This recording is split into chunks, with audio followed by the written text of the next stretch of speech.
Lorry ಗುದ್ದಿ KSRTC TC ಸ್ಥಳದಲ್ಲೇ ಸಾವು.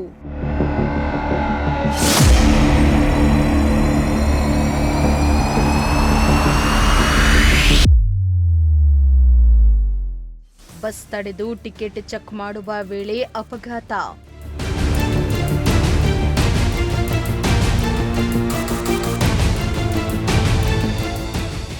ಕರ್ತವ್ಯದಲ್ಲಿದ್ದ ವೇಳೆ ಲಾರಿ ಡಿಕ್ಕಿಯಾಗಿ ಕೆಎಸ್ಆರ್ಟಿಸಿ ಬಸ್ಸಿನ ಚೆಕಿಂಗ್ ಇನ್ಸ್ಪೆಕ್ಟರ್ ಮೃತಪಟ್ಟಿರುವ ಘಟನೆ ಹಾಸನ ಜಿಲ್ಲೆಯ ಆಲೂರು ತಾಲೂಕಿನ ಚನ್ನಹಳ್ಳಿ ಬಳಿ ನಡೆದಿದೆ. ಇನ್ನು ಅಪಘಾತದಲ್ಲಿ ಕೆಎಸ್ಆರ್ಟಿಸಿ ಚೆಕಿಂಗ್ ಇನ್ಸ್ಪೆಕ್ಟರ್ ಶಕುನಿಗೌಡ ಎಂಬುವವರು ಮೃತ ದುರ್ದೈವಿ ಎನ್ನಲಾಗಿದೆ.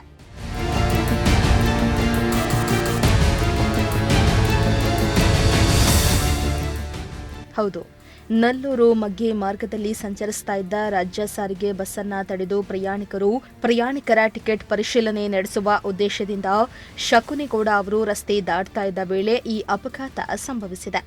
ಏಕಾಏಕಿ ವೇಗವಾಗಿ ಬಂದ ಲಾರಿ ಅವರಿಗೆ ಡಿಕ್ಕಿ ಹೊಡೆದು ನಿಲ್ಲಿಸದೆ ಚಾಲಕ ಪರಾರಿಯಾಗಿದ್ದಾನೆ.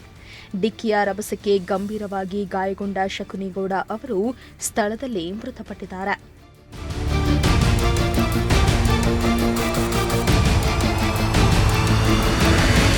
ಇನ್ನು ವಿಷಯ ತಿಳಿದು ಆಲೂರು ಠಾಣೆಯ ಪೊಲೀಸರು ಘಟನಾ ಸ್ಥಳಕ್ಕೆ ಭೇಟಿಯನ್ನ ನೀಡಿ ಪರಿಶೀಲನೆಯನ್ನ ನಡೆಸಿದ್ದು, ಪ್ರಕರಣವನ್ನ ದಾಖಲಿಸಿಕೊಂಡು ಪರಾರಿಯಾದ ಚಾಲಕನ ಪತ್ತೆಗಾಗಿ ತನಿಖೆಯನ್ನ ಮುಂದುವರೆಸಿದ್ದಾರೆ.